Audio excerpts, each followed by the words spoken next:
വയനാട് പുൽപ്പള്ളി അമരക്കുനിയിൽ കടുവയെ പിടിക്കാനുള്ള ശ്രമം ഇപ്പോഴും തുടരുകയാണ്. അവിടെ നിന്ന് അനൽക സെയ്ദ് ചേരുകയാണ്. അനൽക, വലിയ പ്രതിഷേധത്തിലാണ് നാട്ടുകാർ. ഇനി കൂടുവെച്ച് പിടിക്കുക എന്ന നിലപാടൊന്നും വനം വകുപ്പിന് അവരോട് പറഞ്ഞു നിൽക്കാനുമാകില്ല. കാരണം മയക്കുവെടി വെച്ച് തന്നെ പിടിക്കണം എന്ന ഉറച്ച നിലപാടിൽ തന്നെയാണ് നാട്ടുകാർ. വലിയ പ്രതിഷേധത്തിലേക്ക് കൂടി കാര്യങ്ങൾ പോകുന്നു.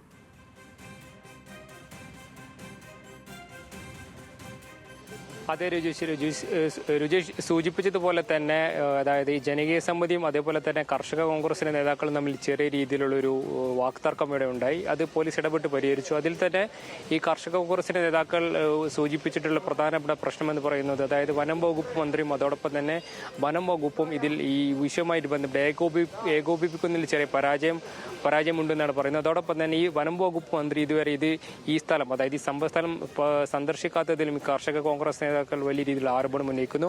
അതോടൊപ്പം ഇതുമായി ബന്ധപ്പെടുത്തി നമുക്കറിയാം ഈ വളർത്തുമൃഗങ്ങൾ നഷ്ടപ്പെട്ട ആൾക്കാർക്ക് അതായത് നഷ്ടപരിഹാരവുമായി ബന്ധപ്പെട്ട് ചെറിയൊരു ആശങ്ക നിലനിൽക്കുന്നുണ്ട്. ഇതുമായി ബന്ധപ്പെട്ട് സർക്കാരിന് അപേക്ഷ സമർപ്പിക്കുന്ന സമയത്ത് ചെറിയ രീതിയിലുള്ള കാലതാമസം അനുഭവപ്പെടാറുണ്ട്. അത്തരം കാര്യങ്ങളിലൊക്കെ ഒരു വ്യക്തത വരുത്തണമെന്നാണ് ഇതുമായി ബന്ധപ്പെട്ട നേതാക്കൾ പറഞ്ഞത്. ഇതുമായി ബന്ധപ്പെട്ട് DFO മാധ്യമങ്ങൾ കണ്ട സമയത്ത് സൂചിപ്പിച്ചിട്ടുള്ളത് നാളെ തന്നെ ഈ വളർത്തുമൃഗങ്ങൾ നഷ്ടപ്പെട്ട ആൾക്കാർക്ക് ഈ നഷ്ടപരിഹാരം പെട്ടെന്ന് വിതരണം ചെയ്യാനുള്ള നടപടികൾ നടത്തുമെന്നാണ് DFO അതായത് വയനാട് DFO അജിത് കെരാമൻ മാധ്യമങ്ങളെ കണ്ട സമയത്ത് പറഞ്ഞിട്ടുള്ളത്. അതോടൊപ്പം തന്നെ ഇന്ന് വൈകിട്ട് ഇവിടുത്തെ അതായത് അമരക്കുനി ഭാഗത്തെ ഈ സംയുക്ത രാഷ്ട്രീയ പാർട്ടികളുടെ ഒരു സർവകക്ഷി യോഗം നടക്കാനിരിക്കുകയായിരുന്നു. അതിൻ്റെ ഇടയിലാണ് ഇത്തരത്തിലൊരു പ്രതിഷേധം അരങ്ങേറിയിട്ടുള്ളത്. അതായത് കർഷക കോൺഗ്രസ് നേതാക്കളും ജനകീയ സമിതിയുടെ ഭാരവാഹികളും തമ്മിലാണ് ഇത്തരത്തിലൊരു ഒരു വാക്തർക്കമുണ്ടായത്. ഈ സർവകക്ഷിയോഗം നടക്കുന്നതിനിടയിൽ ഇത്തരത്തിലൊരു കർഷക കോൺഗ്രസ് നേതാക്കൾ ഇത്തരം സ്ഥലം സന്ദർശിക്കും, അതോടൊപ്പം ആരോപണം ഉന്നയിക്കുന്നു കൃത്യമായ രാഷ്ട്രീയ ലക്ഷ്യത്തോട് കൂടിയിട്ടെന്ന ഒരു ആരോപണമാണ് ജനകീയ സമിതിയുടെ നേതാക്കൾ ഉന്നയിച്ചിട്ടുള്ളത്. ഏതായാലും ഇവിടെ ഈ കടുവയ്ക്ക് വേണ്ടിയുള്ള തിരച്ചിൽ വനംവകുപ്പ് ശക്തമാക്കിയിട്ടുണ്ട്. അത് തെർമൽ ഡ്രോൺ ഉൾപ്പെടെയുള്ള സംവിധാനങ്ങൾ ഉപയോഗിച്ചാണ് നിലവിൽ തെരച്ചിൽ നടത്തുന്നത്. നമ്മളിപ്പോൾ നിൽക്കുന്ന സ്ഥലത്ത് നിൽക്കുന്ന തൊട്ടുപിറകെ സ്ഥലത്താണ് ഈ കടുവയുടെ സാന്നിധ്യം കണ്ടെത്തിയിട്ടുള്ളത്. ഈ വീടിന് താഴെ ഈ സ്ഥലത്തിന് താഴെയുള്ള സ്ഥലത്താണ് ആടിനെ അതായത് 4ാമത്തെ ആടിനെ കടുവ പിടിച്ചു കൊന്നത്. ഈ കടുവയുടെ ജഡം വെച്ചിട്ട് തന്നെയാണ് നിലവിലൂടെ കെണിയൊരുക്കിയിട്ടുള്ളത്. അതായത് ഇപ്പം നിലനിൽക്കുന്ന ഊട്ടിക്കവലയിലെ 500 കിലോമീറ്റർ ചുറ്റളവിൽ തന്നെയാണ് കടുവയുടെ സാന്നിധ്യം കണ്ടെത്തിയിട്ടുള്ളത്. ഈ കടുവയെ കെണി വെച്ച് പിടിക്കാതെ മയക്കുവെടി വെച്ചിട്ട് പിടിക്കണമെന്നാണ് അതായത് ജനകീയ സമിതി ഭാരവാഹികൾ പറയുന്നത്. അതോടൊപ്പം തന്നെ ഇതൊരു കാർഷിക സംബന്ധമായിട്ടുള്ള സ്ഥലമാണെങ്കിൽ അവിടെ വിളവെടുക്കുന്ന വിഷയങ്ങൾ ഉൾപ്പെടെയുള്ള കാര്യങ്ങൾ പരിഗണിക്കേണ്ടതുണ്ട്. കഴിഞ്ഞ 9 ദിവസമായി ഈ കടുവ ഭീതി നിലനിൽക്കുന്ന സ്ഥലം കൂടിയാണ്. ഇത്തരത്തിൽ വിളവെടുക്കണം. അതോടൊപ്പം തന്നെ ക്ഷീര കർഷകർ ഒരുപാടുള്ള സ്ഥലം കൂടിയാണ്.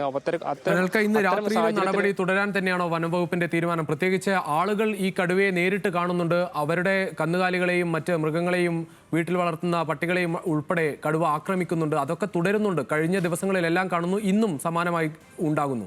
ഇന്ന് രാത്രിയിലും സമാനമായി ക്യാമ്പ് ചെയ്തുകൊണ്ട് കടുവയെ പിടിക്കാനുള്ള ശ്രമം തന്നെയാണോ തുടരുക?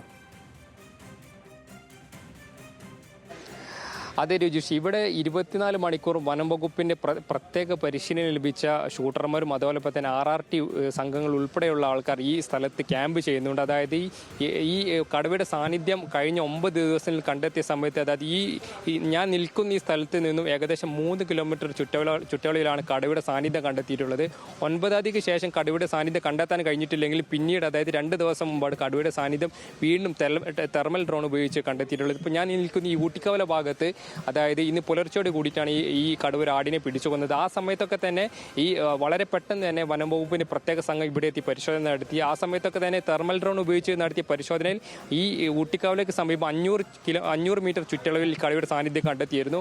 അതുകൊണ്ട് തന്നെയാണ് ഈ നേരത്തെ ജനകീയ സമിതി ഭാരവാഹികൾ സൂചിപ്പിച്ചതുപോലെ തന്നെ അതായത് പകൽ സമയത്ത് കടുവയെ പിടികൂടാനും മയക്കുവെടി വെക്കാനും സാധിക്കില്ല.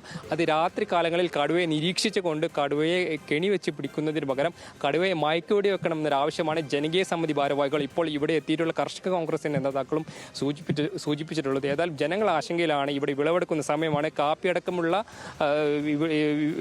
ഈ കൃഷി നാണ്യവിളകളിൽ വിളവെടുക്കുന്ന സമയമാണ്. അത് ഇനി നീട്ടിക്കൊണ്ടുപോകുന്നത് ഇവിടുത്തെ കർഷകരെ സംബന്ധിച്ചിടത്തോളം വലിയ രീതിയിലുള്ള സാമ്പത്തിക നഷ്ടം ഉണ്ടാക്കുമെന്നൊരു കാര്യം ഇവിടെയുള്ള സമീപവാസികളൊക്കെ തന്നെ സൂചിപ്പിക്കുന്നുണ്ട്. അതോടൊപ്പം തന്നെ ഈ കർഷകർക്ക് ഈ വളർത്തുമൃഗങ്ങളെ നഷ്ടപ്പെട്ട ആൾക്കാർക്ക് നഷ്ടപരിഹാരം പെട്ടെന്ന് തന്നെ അതായത് യാതൊരു കാലതാമസമില്ലാതെ പെട്ടെന്ന് തന്നെ വിതരണം ചെയ്യണമെന്ന കാര്യത്തിലും